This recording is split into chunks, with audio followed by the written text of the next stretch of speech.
جی میرا سوال یہ ہے کہ لوح محفوظ کے بارے میں آپ کا کیا مطلب خیال ہے، اور دوسرا یہ کہ میں اسی کالج کا طالب علم ہوں. یہاں پہ ایک دفعہ ڈبیٹ ہوئی تھی تقدیر اور قسمت کے کمپیریزن پر.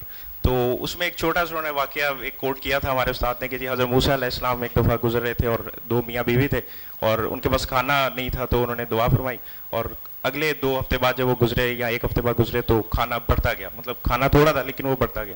تو انہوں نے اللہ تعالیٰ سے فرمایا کہ یہ مطلب کیسے ہو گیا؟ تو انہوں نے کہا جی کہ یہ تقدیر تھی اور وہ کھانا دوسروں کو بانٹتے جا رہے ہیں اور میں ان کو کھانا دیتا جا رہا ہوں کیونکہ میرا یہ وعدہ ہے ان سے. تو آیا یہ کوئی سچا واقعہ ہے، اور اگر ہے تو اس کے یہ قرآن میں ہے یا حدیث میں، اس کا کوئی ریفرنس اگر آپ دے سکیں؟ Thank you. یہ بس ایک واقعہ ہے، نہ یہ قرآن میں ہے نہ حدیث میں ہے. اصل میں اسرائیلی واقعات بہت سے ایسے ہیں جو کتابوں میں لوگوں نے لکھے ہوتے ہیں اور لوگ ان کو بالکل ایسے ہی بیان کرتے ہیں کہ جیسے قرآن میں کوئی بات لکھی ہوئی ہے یا حدیث میں کوئی بات لکھی ہوئی ہے. اس طرح کے واقعات قصہ گو لوگ سناتے رہتے ہیں، داستانیں ہیں. اور قصہ گو لوگ آج کے زمانے میں تو آپ لوگ ٹیلی ویژن پہ بیٹھ کے ڈرامے دیکھ لیتے ہیں، پرانے زمانے میں قصہ گوئی ہوتے تھے اور ان کو اپنی مجالس کو بھی زندہ رکھنا ہوتا تھا. تو اس طرح کے بہت سے افسانے انبیاء علیہ السلام کے حوالے سے، پرانی تاریخ کے حوالے سے وہ بیان کرتے رہتے تھے. تو قرآن مجید میں ایسی کوئی بات بیان نہیں ہوئی. اسی طریقے سے حدیث میں، کسی صحیح حدیث میں بھی اس طرح کا کوئی واقعہ بیان نہیں ہوا. یہ ایک ضعیف نوعیت کی بعض حدیثیں ہوتی ہیں اور اسی طرح سے بعض موضوع روایات ہیں جن کے مجموعے چھپے ہوئے ہیں، لوگوں کو معلوم نہیں ہوتا، وہ انہی کو لیتے ہیں اور پھر قصوں کے طریقے کے اوپر ان کو بیان کر دیتے ہیں. تو زیادہ تر معاملات جو ہیں وہ اسی طرح سے. لوح محفوظ کے بارے میں یہ بات سمجھ لیجئے کہ اللہ تعالیٰ نے قرآن مجید میں ہم کو یہ بتایا ہے کہ یہ قرآن کسی شیطان کی دراندازی سے بالکل پاک ہے.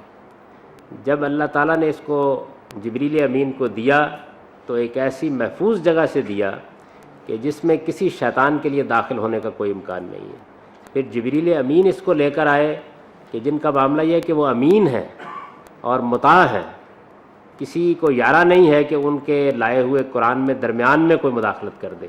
اور پھر یہ رسول اللہ صلی اللہ علیہ وسلم کے سینے پر اتارا گیا اور صحابہ کرام نے اپنے اجماع سے اس کو دنیا کو منتقل کر دیا اور قرآن نے اعلان کیا کہ کوئی باطل نہ اس میں دائیں سے داخل ہو سکتا ہے نہ بائیں سے داخل ہو سکتا ہے.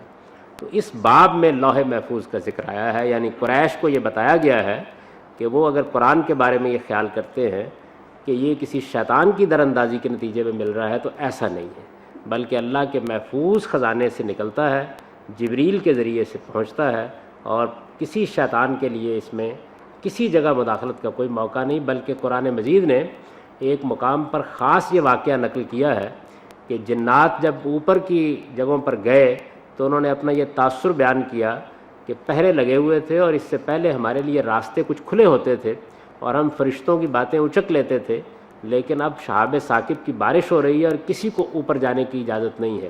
تو ہم بڑے حیران ہوئے کہ یہ کیا ہوا ہے کہ اتنی بڑی تبدیلی آئی، کیا اللہ تعالیٰ نے دنیا کے ساتھ کوئی غیر معمولی معاملہ کرنے کا فیصلہ کر لیا ہے؟ تو اسی تلاش میں تھے کہ معلوم ہوا کہ قرآن نازل ہو رہا ہے. تو اس واقعے کو بھی قرآن نے اسی لیے سنایا ہے کہ یہ ہر طرح کی دراندازی سے بالکل پاک ہو کر پہنچا ہے، یعنی نہ اس میں کہیں اوپر کوئی تحریف کا امکان تھا اور نہ بعد میں کسی تحریف کا امکان ہے. تو لوح محفوظ کا ذکر اس پس منظر میں قرآن میں آتا ہے.